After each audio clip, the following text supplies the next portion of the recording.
Okay, in three, two, one, I'm gonna admit participants now.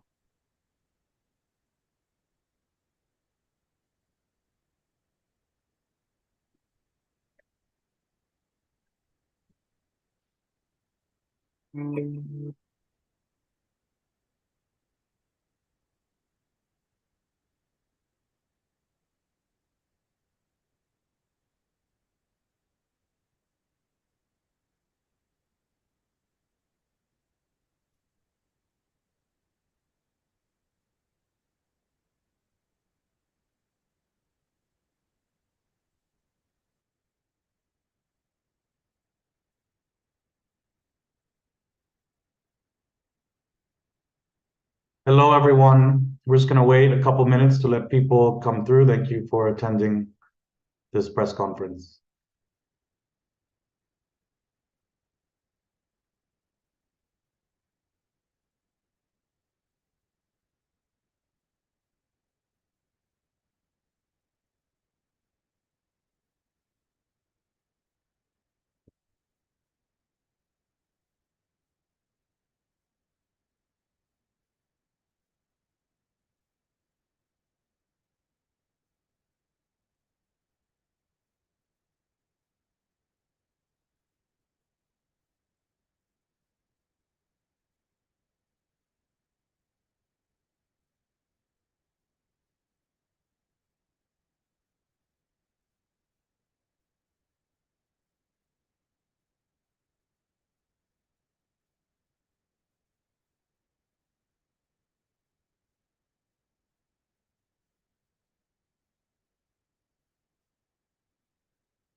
Thank you, everyone, for joining.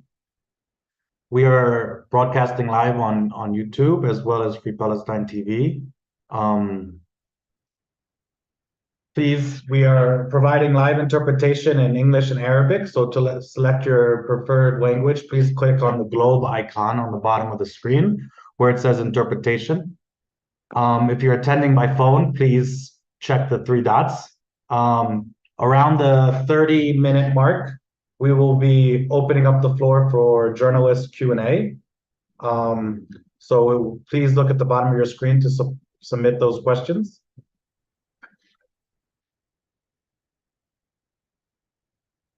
Nearly 10,000 Palestinians have been killed as of today. Scholars and human rights organizations, the UN, and historians from all around the world are warning that this violence is collective punishment and demonstrates all the components of ethnic cleansing and genocide. The UN Special Rapporteur on Palestine and other experts have also made statements on the Israeli government's violation of international laws and warned of genocide. Palestinian sources have been sidelined in major news coverage. A major analysis by The Intercept shows that over the last 50 years, there's been a large imbalance in sourcing and utilizing Israeli sources over twice as much as Palestinian ones. There's been huge suppression of press freedom. Journalists from Associated Press, Global News Canada, and other newsrooms have been fired for expressing support for the Palestinian cause. And there's been a major targeting of journalists, where over 36 journalists and media staff have been killed today. All of this has limited the picture of what most people at home can understand about this issue, and limited what Palestinians are able to communicate to the world. In this time, it's necessary for us to turn to the movements and organizations on the ground working to secure their rights and with those familiar on the issue. So before we begin today, I'd like to ask for a moment of silence to honor all the people embodying the Palestinian liberation struggle, all the people who have lost their lives in this struggle.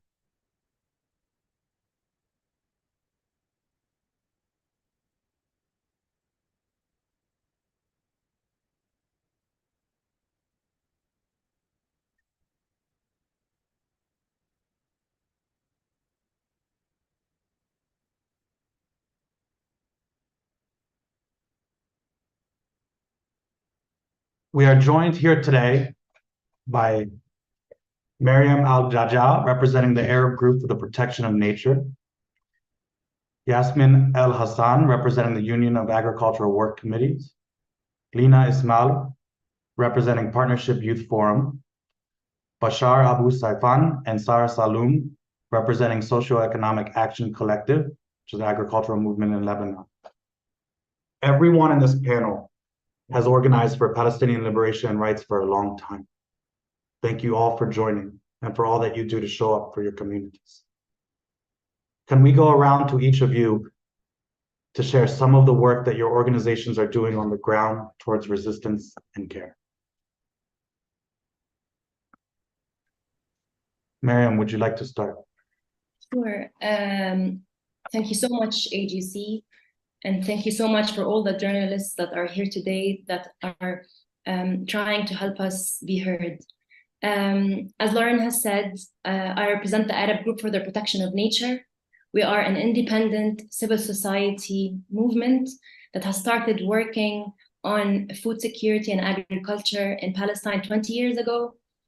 Our purpose was to support Palestinian farmers and families stay rooted on their lands through the replanting of orchards that have been uprooted, burnt, and destroyed by the Israeli occupation. We have accounted for around or over 3 million trees that have been destroyed since the year 2000, and we have already planted around 2,900,000 trees. Our other program also focuses on mobilization, research, and building advocacy and advocacy efforts on different regional and international platforms. Thank you so much. Thank you, Mariam. Lina, would you like to jump in? Yes. Hello all, and thanks for having us again. So I'm a volunteer at the Partnership Youth Forum, which is an umbrella for the Palestinian active community and grassroots centers, youth groups, and popular committees, whose aim is to activate youth's role in the struggle against colonial regime within different social movements and syndicates demanding social and economic justice. So one of the main topics that the Partnership Forum focuses on is building a solidarity economy that leads to the breakdown of oppressive economic hierarchies of all types, the development of human potential, and the preservation of communities and environment through supporting youth-led agricultural cooperatives and collectives and establishing farmers markets that directly link buyers with farmers. So there has been a lot of establishing in the past few years of youth-led agricultural cooperatives who are directly linked to the consumers, to the buyers. And this, in a way, is regaining their identity and relationship with the land in a way that sustains their presence on the land and promotes for regaining of our agricultural knowledge. This goes also hand in hand with the work that the Palestinian Agro-ecological Forum, that I am also part of, which is aims to promote agroecology as a means for achieving food sovereignty through preservation of Palestinian agricultural heritage and the use of local natural inputs, thus decreasing reliance on external control of food production and increasing agency over Palestinian farming. Thank you. Thank you, Lina. Yasmin, would you like to speak for UAC? Thank you, and thank you all so much for being here and for taking the time to listen to us from Palestine. I'm the advocacy officer at the Union of Agricultural Work Committees. The Union of Agricultural Work Committees, also known as UAC, is a grassroots Palestinian civil society organization working to support the steadfastness of Palestinian farmers, fisher people, peasants, and rural communities. We work to protect and defend Palestinian sovereignty and sovereignty over natural resources in the face of Israeli occupation and its dispossession of Palestinian land and its exploitation of our natural resources. We were founded by a group of volunteer agronomists back in 1986, and we've continued to work since then. We work in both the West Bank and Gaza. And our work includes land reclamation, land rehabilitation, irrigation systems, agricultural roads. We have an indigenous seed. We preserve native heirloom seeds and provide them to farmers. Agro-ecological training, support of cooperatives, community-based programming, and so much more. We are also a member of La Vie Campesina, which is the global peasants movement, and we're the coordinator of the Arab and North Africa region. So we also participate on a global scale with the transnational movement for farmers, fisher people, peasants, and other communities. Thank you so much. Thank you. And finally, Sarah, would you like to speak for the Socioeconomic Action Collective?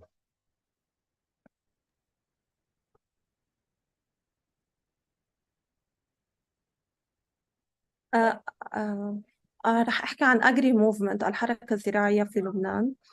نحن الحركة الزراعية بلبنان بنشتغل على الفود sovereignty مع المزارعين. نحن بنعمل advocacy على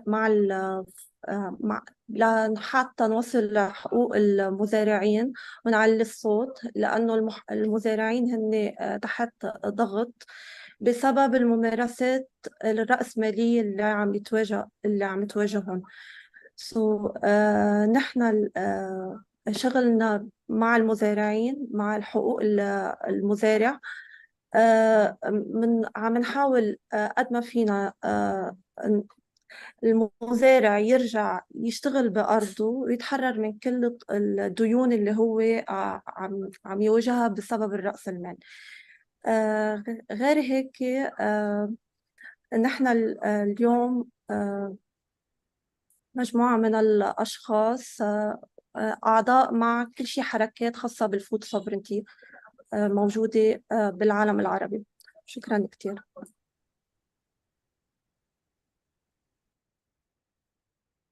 Thank you.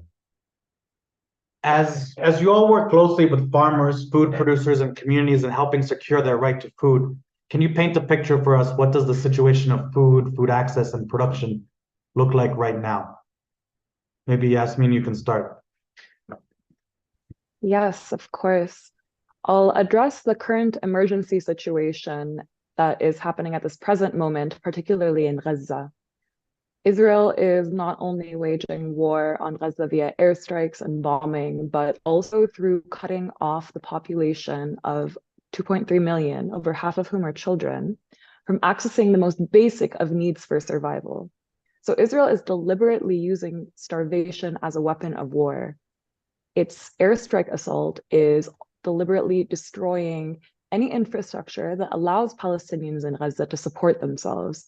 So this includes vital agricultural infrastructure, fishing boats and fishing infrastructure, things that are crucial for food production, have all been attacked. Fisher folk cannot access the sea, and sewage is spilling into the sea.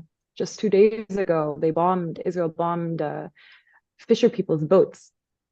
Farming areas which are often along the fence, the apartheid wall, are vulnerable targets to bombing and airstrikes. The farmers whose land has not been destroyed already can't access their land, but much of it has been destroyed. The Ministry of Agriculture reports that the bombing has done immense damage, but because of the situation, they can't actually go and assess the circumstances. But agricultural areas, poultry farms, fisheries have all been damaged to the point that they are non-functional at this moment. And even if they could be, people can't access them.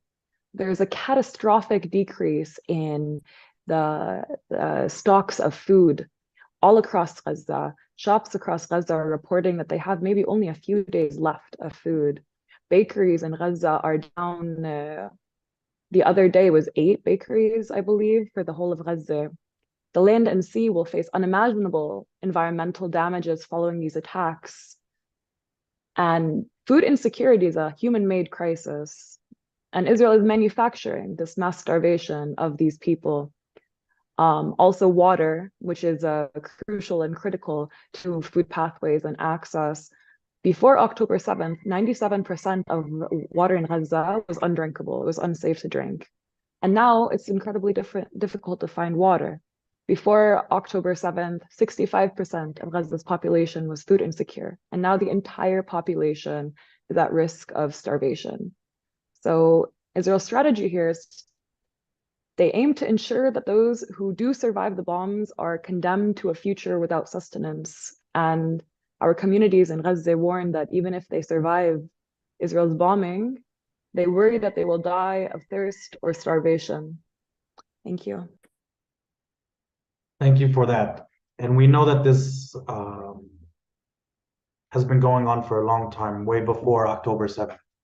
So, Miriam, would you share how Israeli occupation has impacted Palestinian foodways in the last few decades?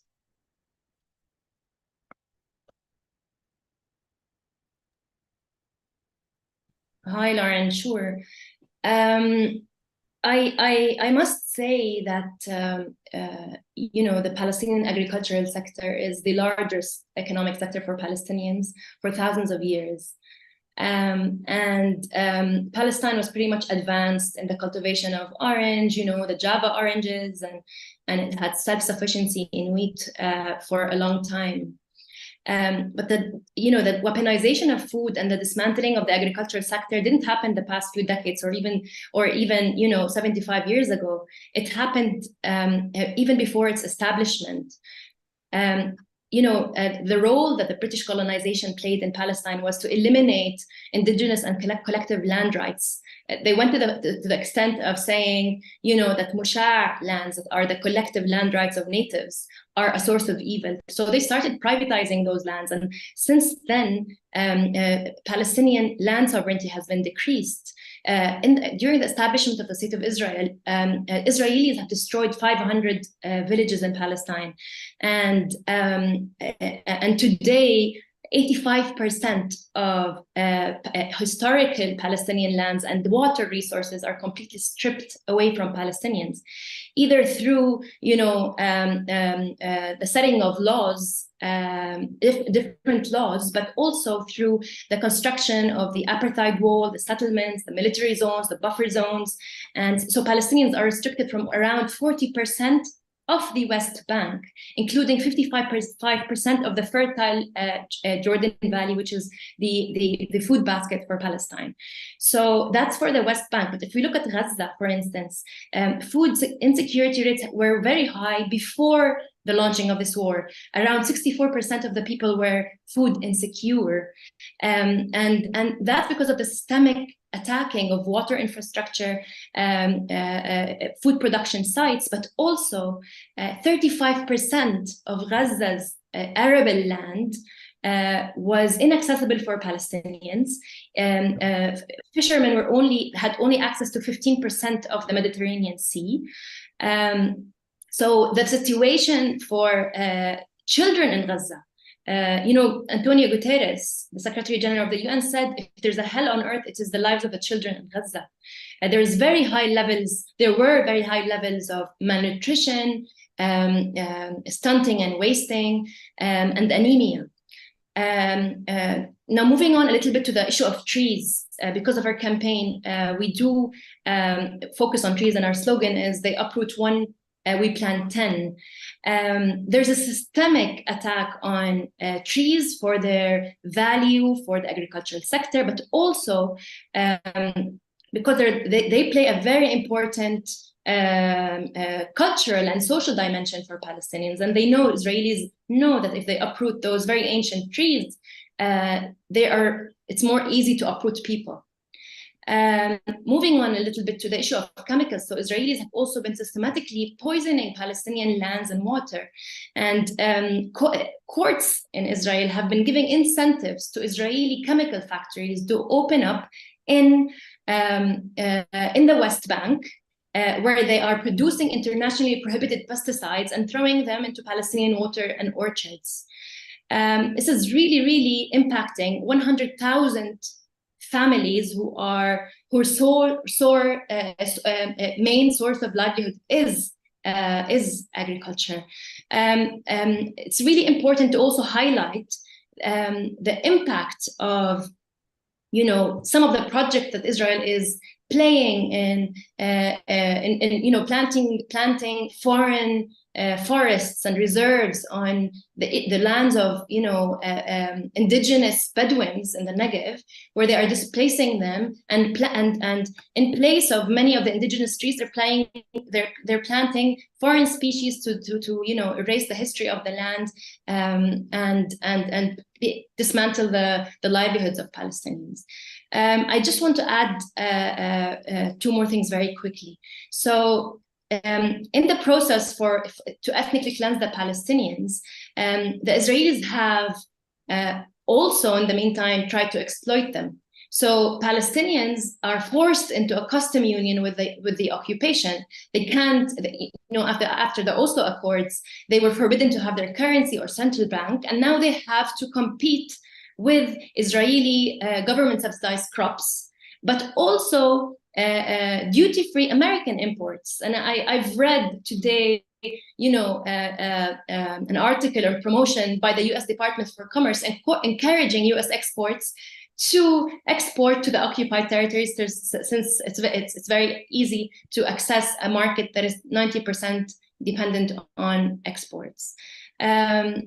Maybe just to touch very quickly about the internationally prohibited weapons that have been used on Gaza in 2009 and 2014, and now there has been use of cluster bombs and white phosphorus, which not only causes excruciating pain, burns, but also remains in soil, deep soil and water for generations to come. So this is something else that we have to shed light.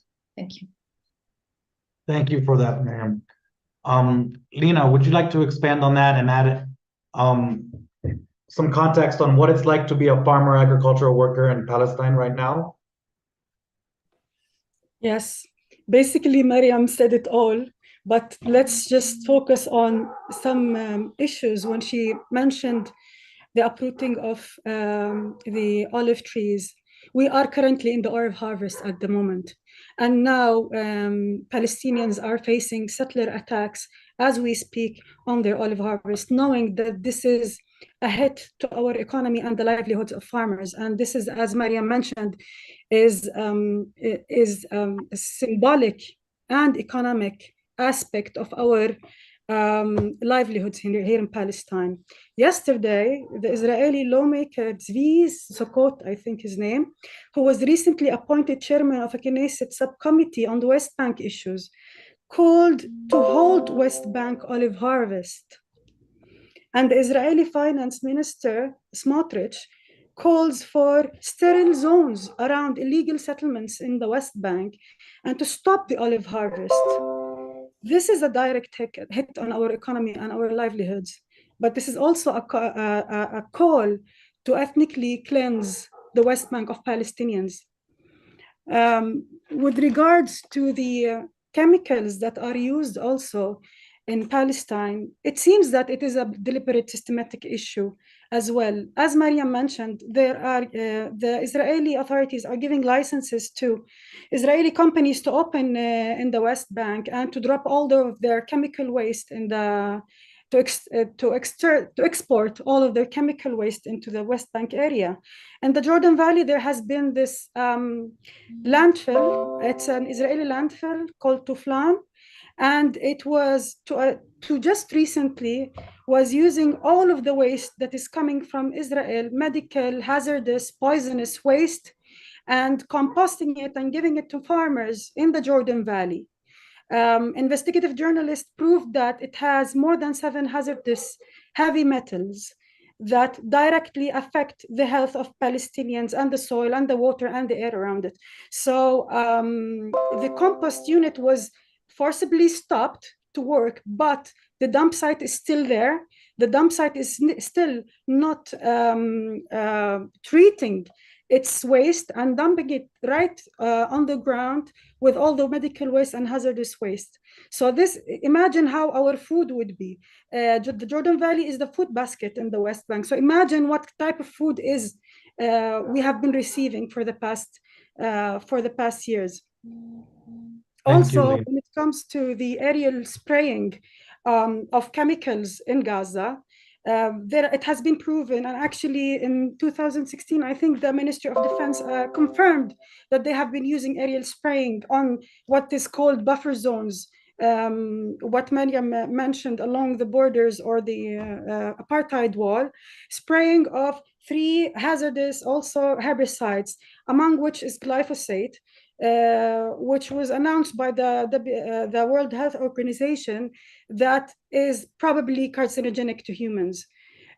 This is not to talk also about the access to markets for farmers in Palestine, and especially in the West Bank. Now the West Bank is fully closed. There are checkpoints all around the cities. They cannot access markets, and when they access markets, they are faced with the competition, as Mariam mentioned, with Israeli products and other products. This is because it is, and I wanted to say that it is deliberate, because in certain seasons, whether it's summer or winter seasons, Israel makes sure to dump or to flood the markets with Israeli produce prior to the Palestinian season. So they destroy the Palestinian prices of produce. Thus, the Palestinian farmers cannot anymore, let's say, market it. The Palestinian market is totally captive to the Israeli control, whether it's also the water prices. More than 80% of the water resources are being controlled by the Israeli authorities, as you know, and they have been increasing water prices over farmers. So farmers are facing very, very harsh, let's say, realities in terms of the agro-ecological inputs that are being used in farming. I'm just saying this as part of the overall systematic oppression of the Palestinian people, and especially the farmers, but there's more to say as well. Thank you, Lina. I want to give Siak an opportunity to add context to what it's like in Lebanon. Yes, thank you, Lauren, and thank you all the panelists that previously mentioned most of the things that are happening too in Lebanon, actually, without the occupation side. Only we take this thing. In Lebanon, the Palestinians we've been living here for more than 75 years. I come from a refugee family. So we are deprived of more than 35 professions to work. If we want to compare our situation right now with the situation of our fellow Palestinians in Palestine, it's negligible. We're not suffering, they're suffering. So I'm not going to mention a lot, but I'm just quick figures. What happened during the last few days of atrocities of Israeli aggression against the Lebanese and Palestinians living in Lebanon. Actually, they managed to burn more than 40,000 trees during these days. They threw white phosphorus all over the place. They threw other types of bombs that we're investigating till now with one of the universities. And definitely these chemicals, as Mariam said previously, will have a long-term impact on the contamination of soil and water and the whole ecological system. The thing is that we as Palestinians in Lebanon, we're waiting to go back to Palestine, that's all. I'm not going to explain more about that. If anybody have any question about the situation, we can do it. I will set the floor for the ones who are really suffering, who are under genocide. And that's it. Thank you. Thank you, Bashar. It's really important to understand how systemic and structural violence has affected the Palestinians for a long time now. Media often doesn't report on that. Why don't we move to Mariam? So Mariam, what are some of the popular narratives in the news cycle that you're seeing misrepresented in the Palestinian reality? Sure. So maybe Lauren, before I move to that, there's a really important issue that I'd also like to raise.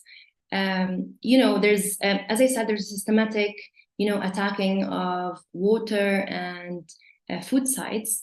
But today, our partners in Gaza have told us that the Israeli bombs are targeting all the electricity generators and all the solar cells throughout Gaza. So now all the desalination plants and the water pumps can't work because there's no power supply. And fuel is really important to bake and to store food. And another issue I wanted to share, because I promised the people, our friends in Gaza, to say, is that the very few trucks that are going into Gaza are only going to the south, and they're not going to the north. And that is an indirect way also to ethnically cleanse Palestinians from the north. So these are two things I wanted to highlight. Now, moving on to the popular narratives, of course, we always wondered, how come genocides happen in front of people's eyes? And there are several genocides that have happened in the past 100 years. And now we are seeing it for ourselves. So what we're seeing is very clear manufacturing of the consent for this genocide. Whether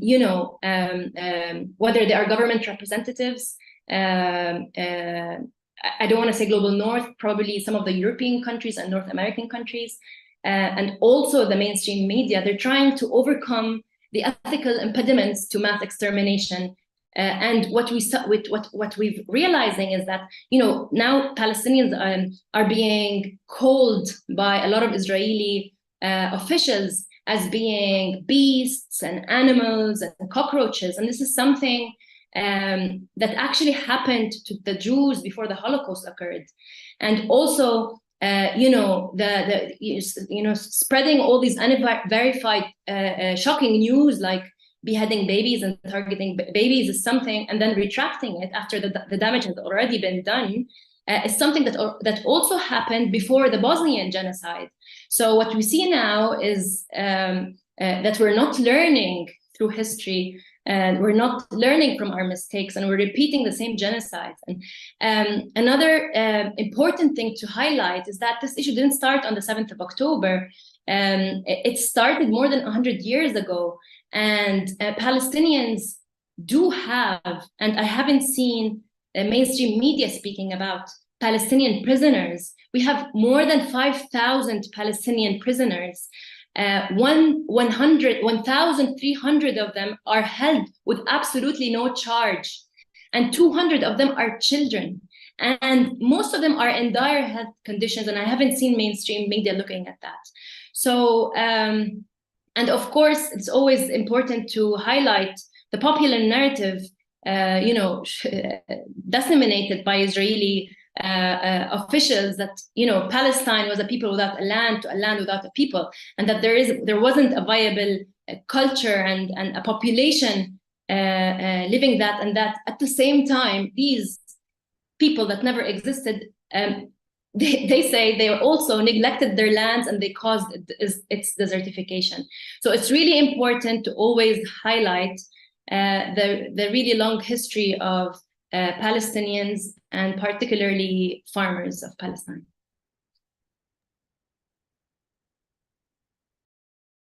Thank you so much, Miriam. I'd like to move towards the ceasefire. Calls for ceasefire is really gaining traction, and I'm curious to how you all feel about this call. Maybe Lena, would you like to start? Well, of course, as an immediate measure, yes, there should be. Our main call is to immediately stop the genocide in Gaza and to open Rafah borders to meet the immediate humanitarian needs of besieged Palestinians in Gaza, including medical aid, food, water, fuel, and ensuring safe access to all of them. But also, we should also focus on longer term and not using food as a means of economic and political pressure, not using collective punishment as a measure at war.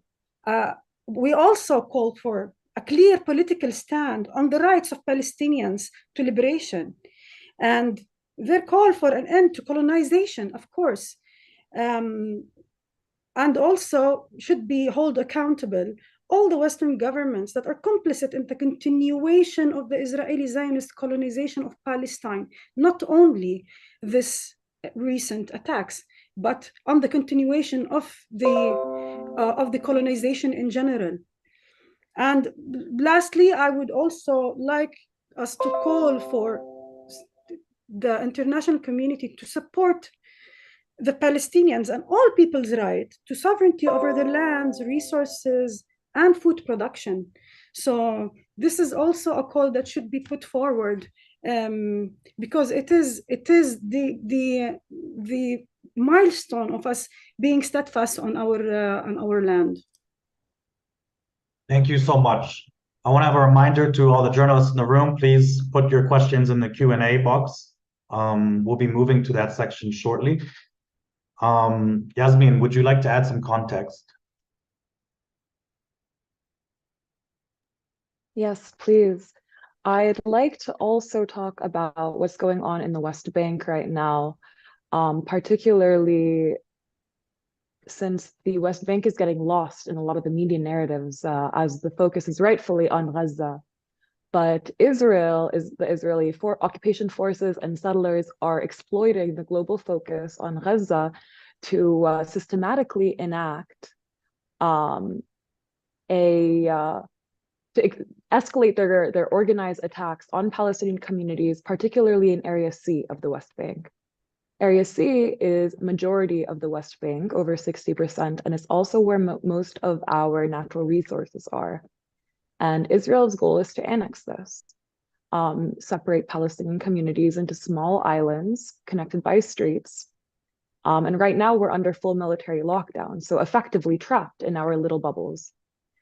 Since October 7th, almost 1,000 Palestinians have been forcibly displaced due to settler violence in the West Bank. Most of these communities are herding and Bedouin communities, which means that they live off of the land. Their livelihoods are directly tied to the land. This is at least 111 households from over 15 herding or Bedouin communities. About 356 at least are children of the forcibly displaced. In addition, the West Bank has about at least 650 around documented what they call movement obstacles, which are either checkpoints or dirt mounds or gates. And this restricts our access here in the West Bank to roads, farmland, centers. And these severe restrictions on the movement of Palestinian communities causes profound disruptions, which impedes access to essential services such as food markets, medicines, animal fodder, water sources. But in addition, right now, especially, settler violence has escalated to a point where it's dangerous to even go out on the streets in between cities. And they are particularly targeting Palestinian farmers. So they actually have organized WhatsApp and Telegram groups to coordinate their attacks on Palestinian farmers. And this is all a blatant attack on Palestinian food sovereignty. In terms of the needs and the ceasefire is the immediate need. It's what's immediately needed right now, in addition to humanitarian aid and corridors and provision of medical support. But it's important to contextualize that within the broader movement, the broader goals, where after the ceasefire, our fight doesn't end. The struggle is not over. Ceasefire is just the beginning. It's the bare minimum right now. After that, we are working to end the siege on Gaza, end the occupation of Palestine, and decolonize Palestine. Thank you.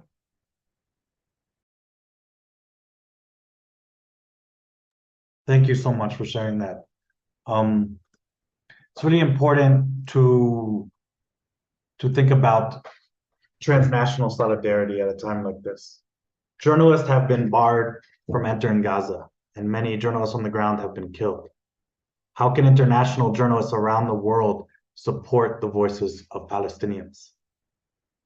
Sarah, would you like to add some here?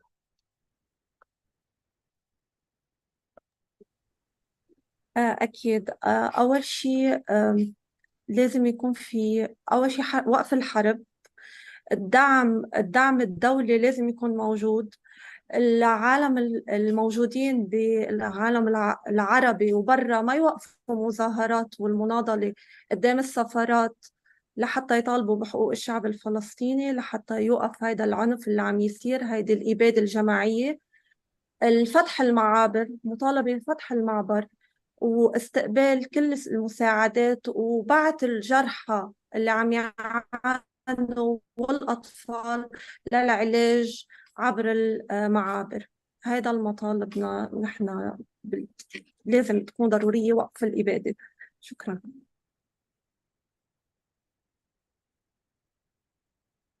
Thank you so much. Are there any final thoughts to those tuning in and to the general public? What does solidarity with Palestinian peoples look like? Would anybody like to jump in on that?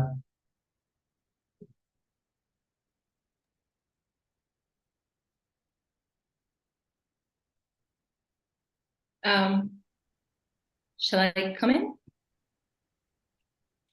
Go ahead. So I sometimes, there are some ideas that come to my mind that I think are very important to share before speaking about the issue of solidarities. We did not speak about what's happening now and today in the West Bank while all eyes are on the genocide in Gaza. So since the beginning of this, war, farmers in the West Bank have witnessed more than 320 settler attacks, and they've all been, under the protection of the army. There are around 1,000 Bedouins that have been displaced or forcibly displaced. Palestinians and Palestinian workers we're not giving permits anymore, and then suddenly a few days back they were given permits to go and work in Israel, but then to find themselves being kidnapped and humiliated. And I encourage all the journalists here to see the images that we've seen, which are akin to the Abu Ghraib images in Iraq. So the situation in the West Bank is really, really difficult. 26,000 settlers have been armed in the past few weeks. So moving on to the media, it's really important for the media, and we really thank them for being here and for their courage in trying to voice out Palestinian voices, is first to always look at the root causes of what's happening in Palestine, speak about the stories of the people that we have lost, their families, the children's dreams, speak about the farmers, and get direct news from all these social media young activists online. I think AGC have compiled a list. It's really important to look at. That's one. Another thing is to be able to really defend the free voices. So many journalists have died, not only in Palestine, but also I'd mention in Lebanon. Essam is a friend of mine. He got killed in Lebanon. He was working for Reuters, but Reuters didn't speak up for him. So I really hope that other agencies would speak about Essam and all the other journalists that were killed in Gaza. Also to defend all the journalists who had to quit. So yesterday, I think Jasmine Hughes, the contributor in the New York Times magazine, had to quit her job because she signed an appeal to support Gaza, and while her boss signed in the past, and they were okay with that, but her signing an appeal about Gaza made her lose her job. So it's really important for journalists to support other journalists and to be able to try to learn and unlearn the propaganda that all the globe is pushed to consume. And I just want to say my last point is that I think Palestinians will pull themselves together. They will heal at some point and they will be stronger. They will resist and they will exist. But I don't think our region will ever heal from the double standards that we've witnessed that has been practiced by the European and North American governments and mainstream media. Thank you, Lauren. Thank you, Miriam. Lina, you have your hand up as well. I just wanted to add one more thing regarding the solidarity actions, that we should not forget that the decision of stopping this genocide is coming mainly from the US government and from the European governments.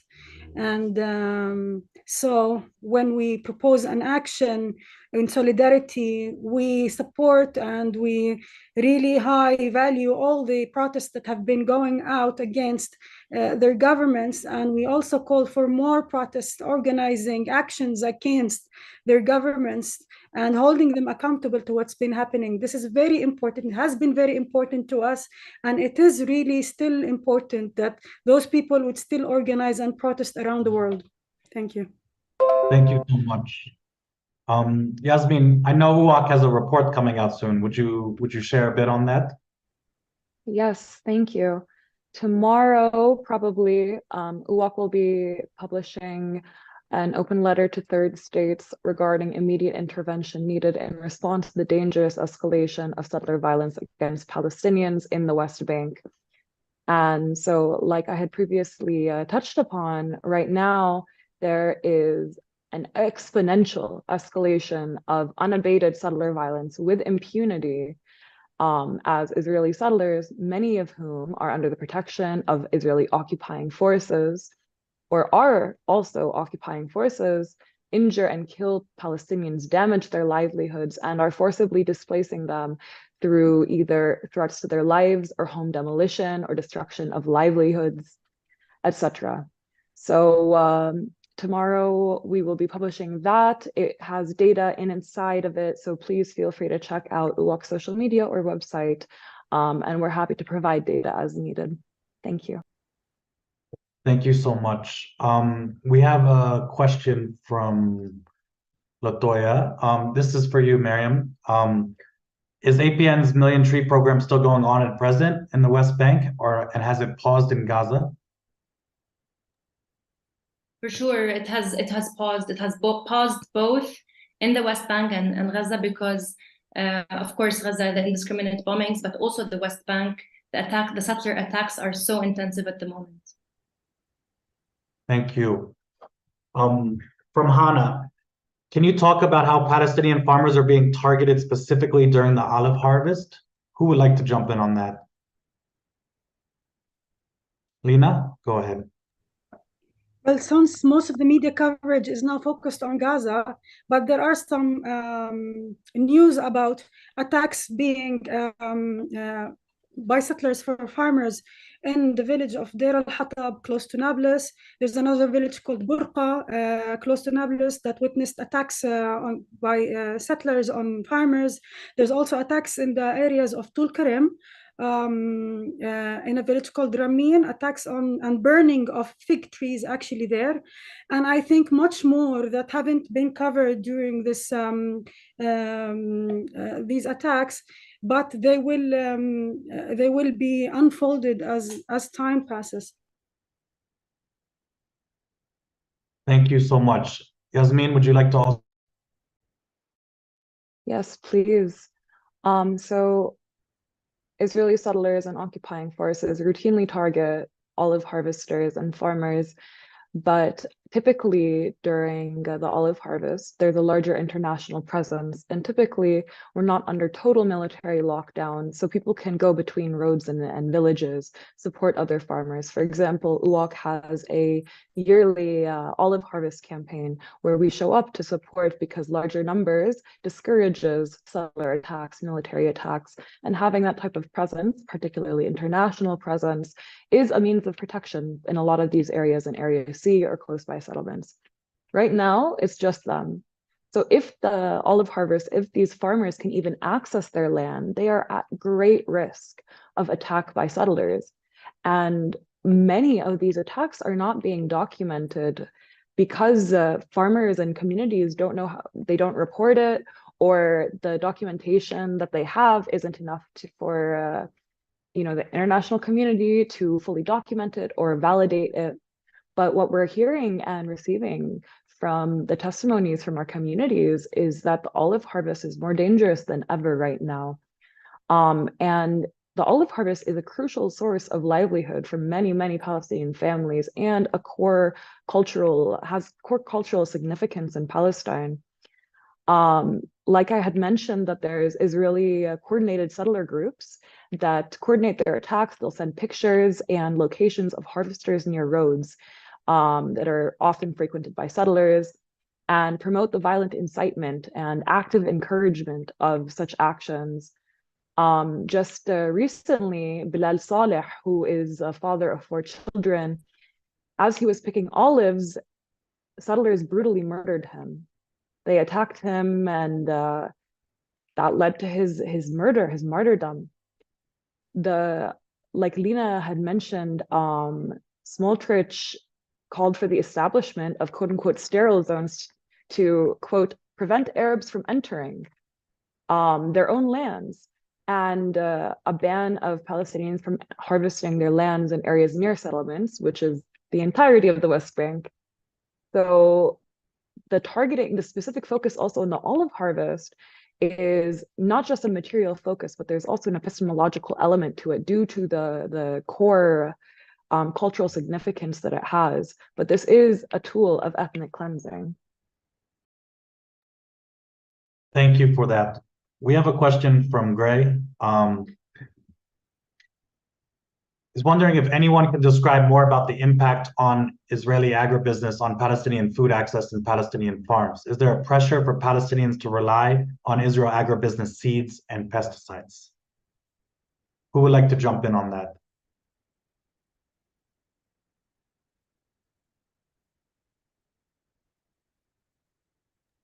I can speak briefly, especially regarding seeds. I think my colleagues can probably speak more about agribusiness. So UWAC has an indigenous seed bank, like I had mentioned, where we preserve over 50 types of heirloom seeds that are more climate resistant, native to this land, and are cheaper too. So farmers are being sold seeds from specifically Israeli companies, and these seeds are not being able to be reused every year, and they're not as adept to our climate, to our ecosystem. But the economic circumstances force Palestinian farmers to rely on Israeli seeds that are being provided. And so something that we try to do is provide these indigenous and heirloom seeds to our communities. I would also like to pitch in a bit. With regards to seeds, until now, there is no way of knowing, tracing which seeds are entering the Palestinian market. We know of the heirloom ones, which WAC is working on in the seed bank, but other seeds we still cannot know. We don't know how many seeds are entering our market, GMO seeds. We don't know, and many people try to work on that, but because of the control of borders by the Israelis, we really cannot until now trace the seeds. In terms of the agribusinesses, there are agribusinesses that are open in the Jordan Valley, in the West Bank, for Israelis, and they are marketed in the Palestinian markets without knowing their origins. So you don't know as a Palestinian what you are buying most of the time, especially when it comes to produce in large boxes that you don't know, it's not packaged. Also, agribusinesses are like luring Palestinians, agribusinesses in Israel are luring Palestinians to grow food for their own processing of food, like for example pickling cucumbers or whatnot. So they are tying the Palestinian farmer to the Israeli producer or to the Israeli processor of food, and the Palestinian farmers have no other access to markets in certain areas other than to those agribusinesses. So in the end, they prefer to sell them those produce because they get better pay, let's say, and in the end, they are tied with all the agrochemicals that are coming in from Israel, and there are actually certain like guidance from Israeli authority on what pesticides to use, and sometimes letting them openly use all kinds of pesticides, and but making sure that they are dumped in the Palestinian market, not in the Israeli one. Thank you so much for that, Lina. I think it's really important for people to understand the gravity of the structural violence that the Israeli government is implementing onto the Palestinian people. I think we have a question here from Grace, who is asking about how the attacks on farmlands, fisher communities, and food sovereignty is also destroying connection to culture. It has immediate impacts on hunger, but can you speak to the impact on culture as well?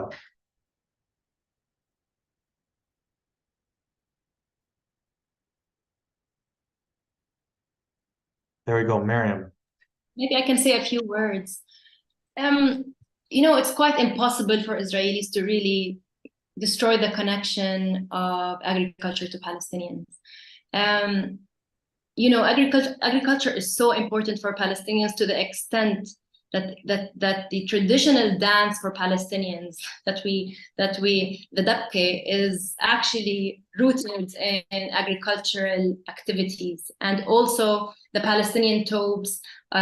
Also, the prints on them are prints of wheat and trees and everything. So it's really important to really disconnect Palestinians from this culture. What's actually happening is one of the main ways that Israelis are detaching Palestinians from their lands is some of the laws that they're using. For instance, I mentioned them generally, but I can mention now the modern one that's being used in the West Bank. So basically, during the Ottoman Empire, there was a law called the Ottoman Law 1858. So this law was used to encourage Palestinian farmers to cultivate their lands.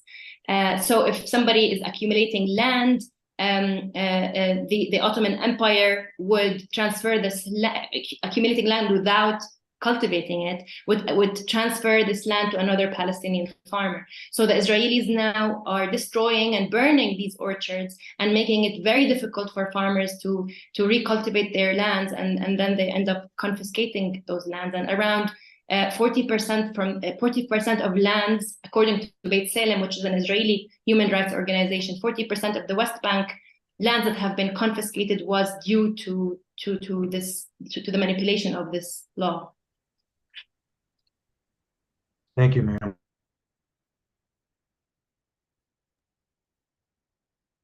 Are any of you aware of any efforts to document environmental crimes, both by field reporting and satellite data, or where can journalists go to investigate this further?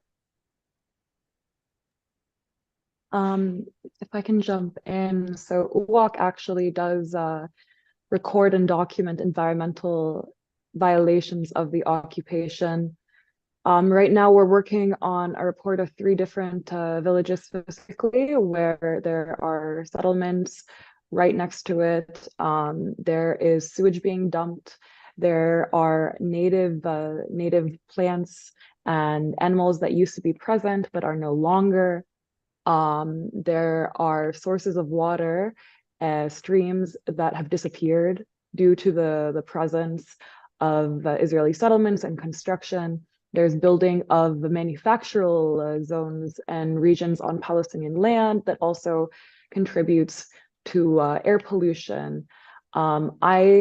If anyone is interested, feel free to reach out, and I can try to locate those reports and share them. These 3 specifically have not yet been published, but are in the works. But unfortunately, the live tracking or documentation of these environmental violations is very, very difficult.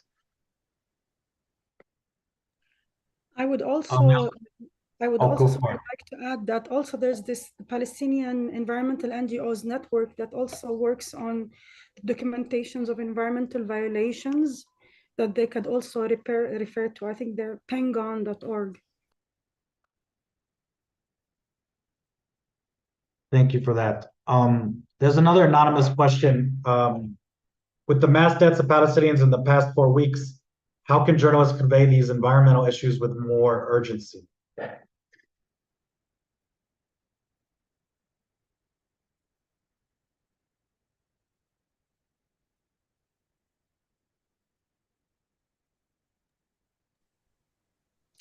These are directly linked to our livelihoods. When we talk about environmental urgencies as if it's something that is not related to all what we have been going through, is something that is not right. Of course, in the face of genocide, there are more priorities to handle and to tackle, that's for sure. But when we talk about environmental catastrophe, whether it's for soil, water, it's about also access to food, which is a basis of our survival as human beings, water and food. So it's all related. The environmental challenges are related directly to our food and water.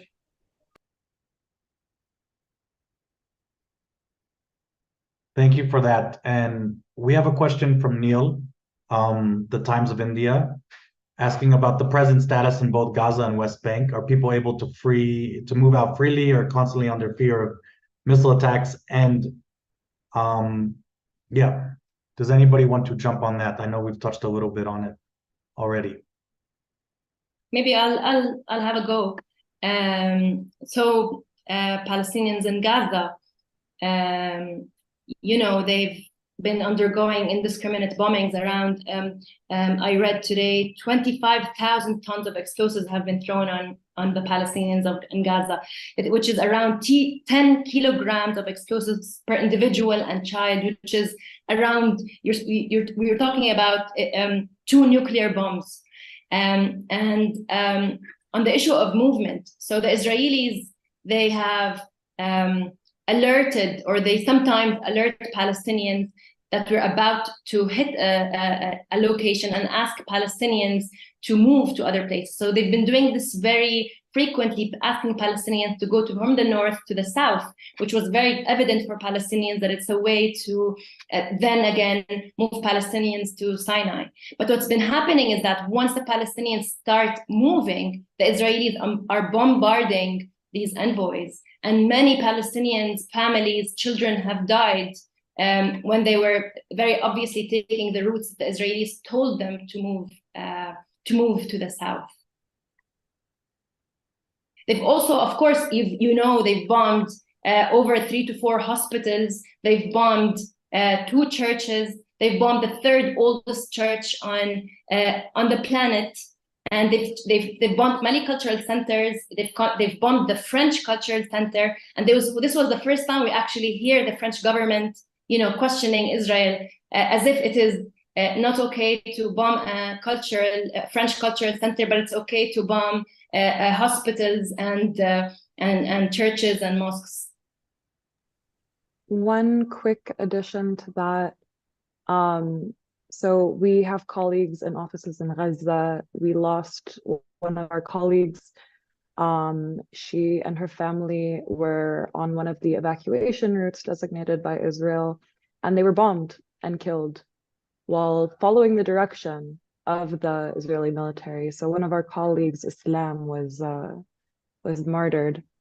Many others in our broader community have been taken away from us. In Gaza, there's nowhere that's safe. In the West Bank, we had previously talked, we're under total military lockdown right now. It's very, very difficult for people to access their lands and for people to move between cities even.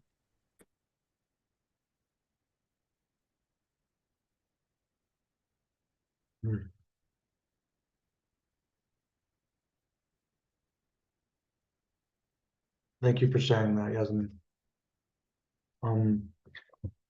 Kamal has a question about small-scale agriculture being practiced before this war in kitchens and family or community gardens.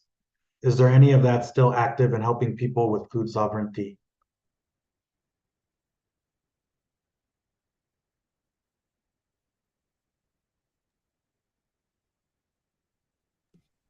Like right now?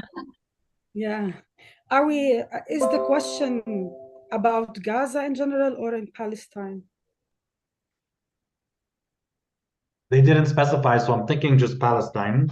Because in Gaza, we don't have figures, we don't have news about what's been going on in terms of what's being practiced in terms of agriculture. But in Palestine, still 75% of the Palestinian agriculture is small-scale farming, and many people are, especially in the rural areas, are still practicing farming in their home gardens and around, which is something that we are calling for, are promoting, as opposed to the general also propaganda of big agribusinesses is the way forward and whatnot. What is really being practiced is that most of the Palestinian agrarian community is still practicing small-scale farming.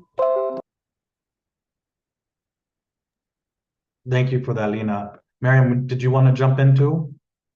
I just wanted to say that it's very difficult for Palestinians to attend to their crops and to their farms and small farms, and we are yet to see the impacts of the bombings. What we are being told by people in Gaza is that they are out of wheat completely, and they're out of fuel to be able to bake, and a lot of because the fridges don't work anymore, people are eating moldy bread. They're feeding their kids moldy bread. They are having to toast moldy bread and to give it to their children because they have no other option. Really, the situation of starvation in Gaza at the moment is really something we've never seen before. And all these aid trucks that are, celebrating their entrance into Gaza are very, very few trucks. Gaza used to welcome 400 trucks per day. Because of the systemic violence that Israel has put on Gaza, it became a dependent economy. So they used to get 400 trucks per day. Now they get mostly 4 trucks per day, and they only reach to the south. So you can just imagine how people are living at the moment. What I also know, that babies are being fed formula using contaminated water, and that's in the good situations where moms can find formula in Gaza. So this is how bad it is at the moment. Thank you so much. I think it's really important for journalists and media to understand the consequences and the deaths to come from the poisoning, from the contamination, from the chemical bombs that are being dropped, from the starvation. This is a really serious situation on the ground right now. Asha is asking about student journalists. There's actually a lot of attacks on student journalists in the United States right now.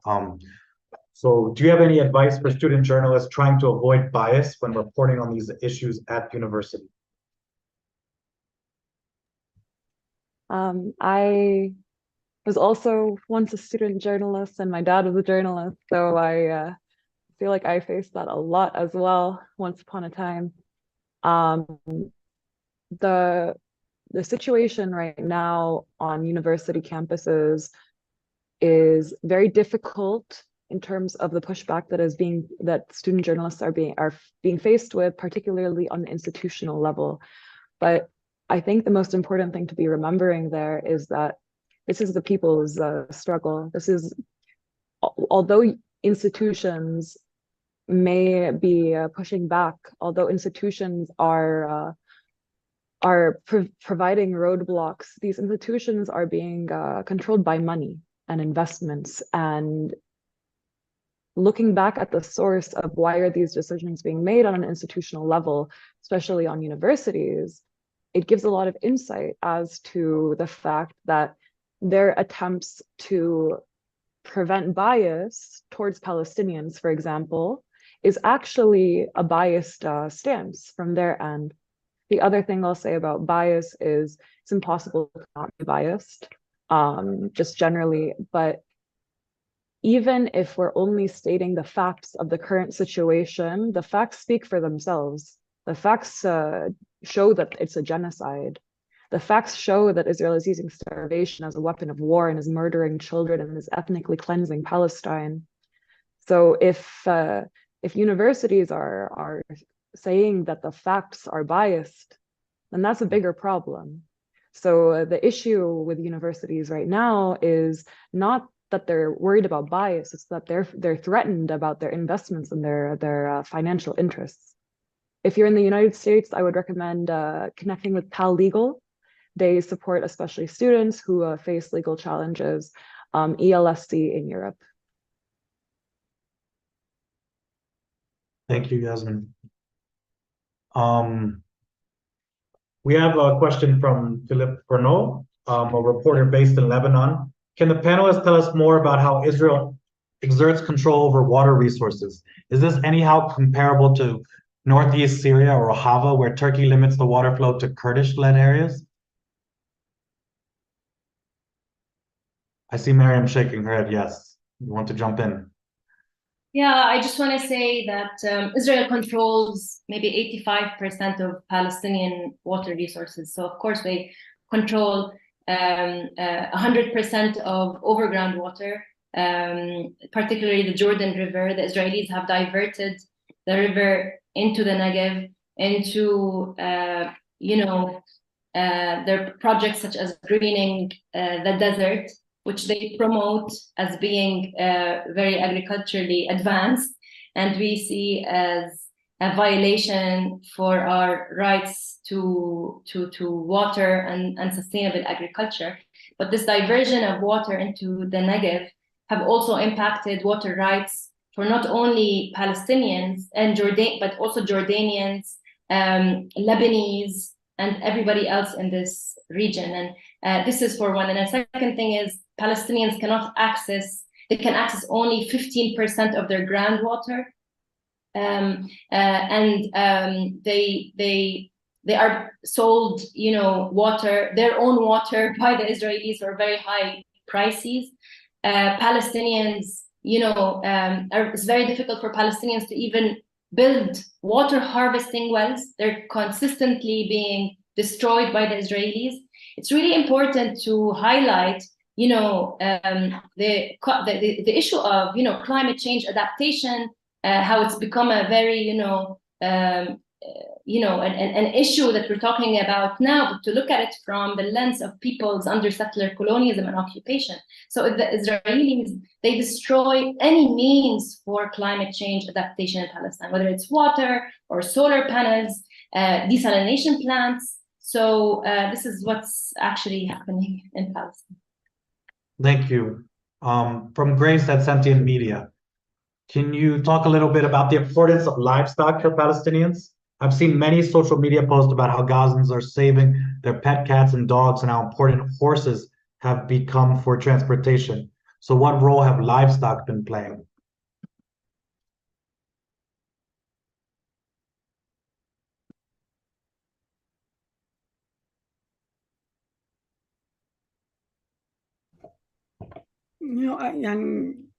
I didn't get the question that much, but livestock is still a part of the Palestinian agriculture here and in Gaza and West Bank and in Gaza, and since we said again that most of our farming is small holder farming, you would see also other livestock such as sheep, cows,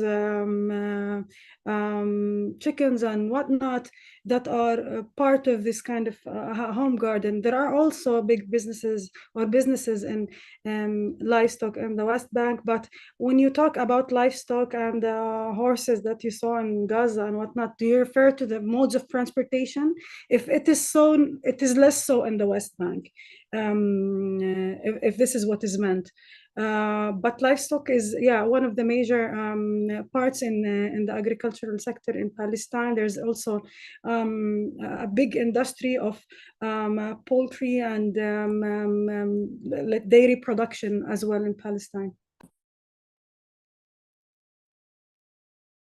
We have another question asking about how Palestinians in the West Bank are trying to protect their olive trees during the harvest despite the Israeli settler attacks. Does anybody have any information about that?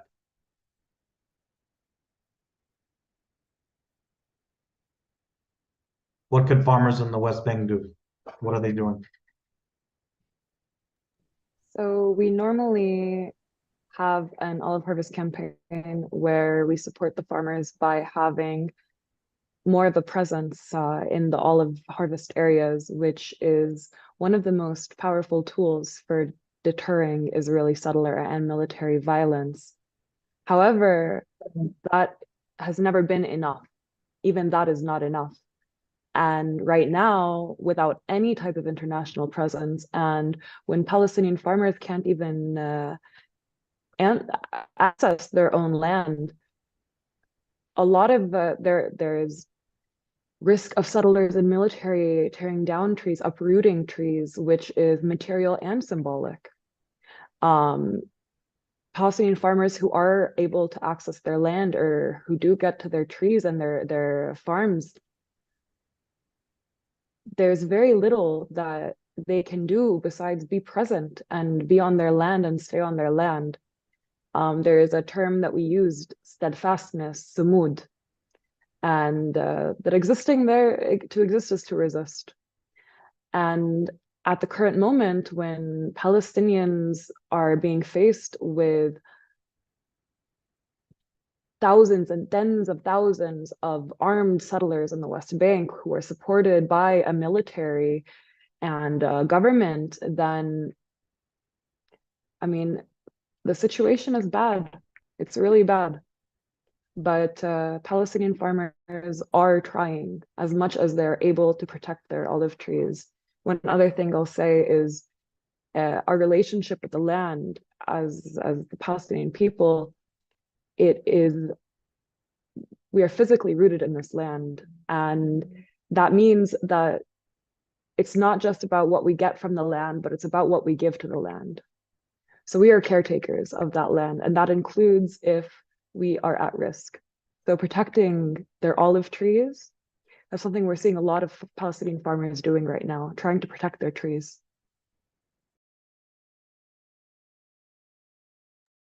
Thank you for that. We have a question from Leila asking about the current conditions of Palestinians living in the Israeli territories. Is anyone aware of the situation regarding their safety? Have they been targeted? I would recommend reaching out to or accessing resources from Adala. It's an organization based in the 48 territories, and they are one of the best sources of information on Palestinians in the Israeli territories. They do a lot of great data collection and reporting on that. But us as a Palestinian organization, we are not allowed to work or access those territories, unfortunately. But Palestinians in 48 have been heavily, heavily targeted.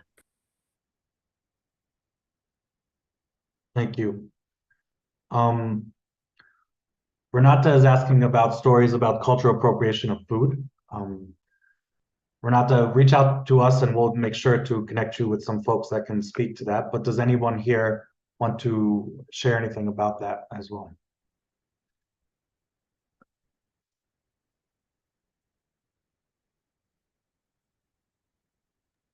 I'd like to, you asked us what are things that people could do to express solidarity with Palestine. Of course, boycotting, companies that are supporting the ongoing genocide, but the ongoing Nakba of Palestinians, let's say, but also boycotting restaurants that are culturally appropriating Palestinians' food. We see many of those, particularly in Europe and North America. So, of course, it's deeply painful for us, but this is something that people could do. I want to give folks some opportunity if they have anything else to add. For folks in the audience, please check out the resource guide that we shared, and please reach out to josh@agroculture.org if you want introductions or have any specific questions. Are there any folks on the panel that would like to share some closing thoughts as we wrap up today's event?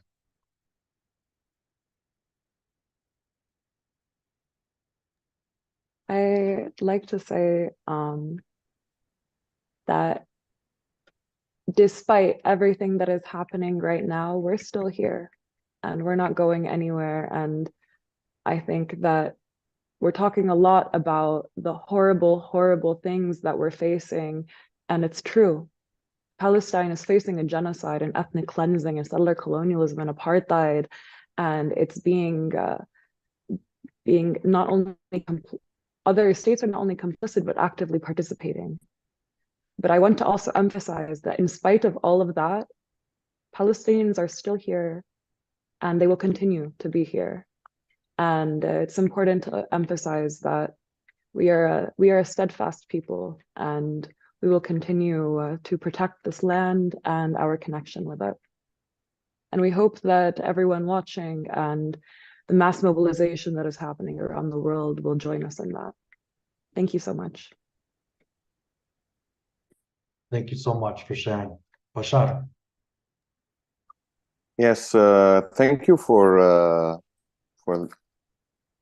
everybody here who had the time to come and ask about Palestine. And definitely I thank the organizers. Yet I'd like to mention that, guys, we're facing the first time of everything happening in Palestine and on nature and on purpose. So nature and ecology has the human being as the center of it. And now we're watching a genocide in Palestine. It's not, and it is televised, actually. It is transmitted live. So this is a first. And maybe in Lebanon, will be the next. Actually, the borders in Lebanon are facing the same atrocities as Gaza's. So, and I see the West Bank facing also the first time in history water scarcity, contamination of water, pollution of soil, depletion of soil, all of the above. Is this the final solution for us? Is this a Holocaust? Is this an organized Holocaust that we're not allowed even to ask about? So I'm not saying that the whole world is doing that. Yet most of the governments in the West are demonizing Palestinians and any type of resistance. And this, by defeating Palestinians and massacring us, is redefining resistance again. So that's all. And thank you, all of you that are in Palestine right now, facing everything on our behalf. Thank you.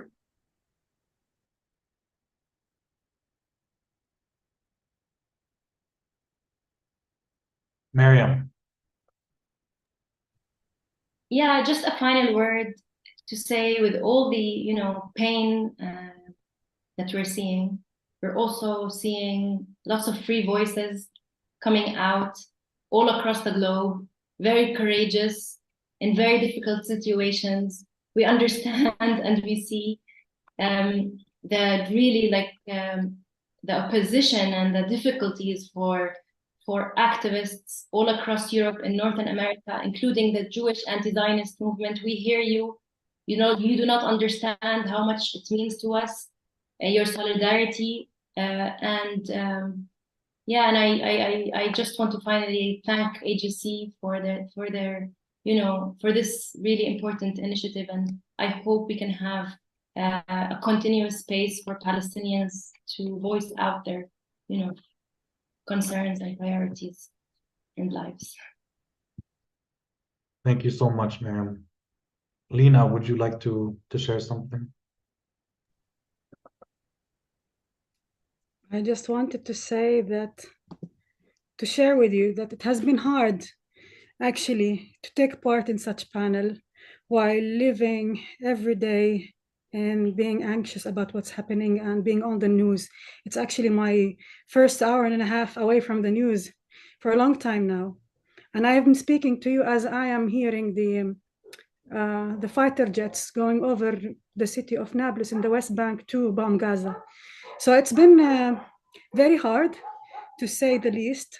But at the same time, as Yasmin mentioned, we will stay, we will survive. This is our land, and we won't be living anywhere else, no matter what. We thank all those journalists who are really brave to showcase our voice, and we thank them for being with us here in the panel, and we call upon them to keep working on showcasing the truth. Thank you, AGC. Thank you so much, Lina.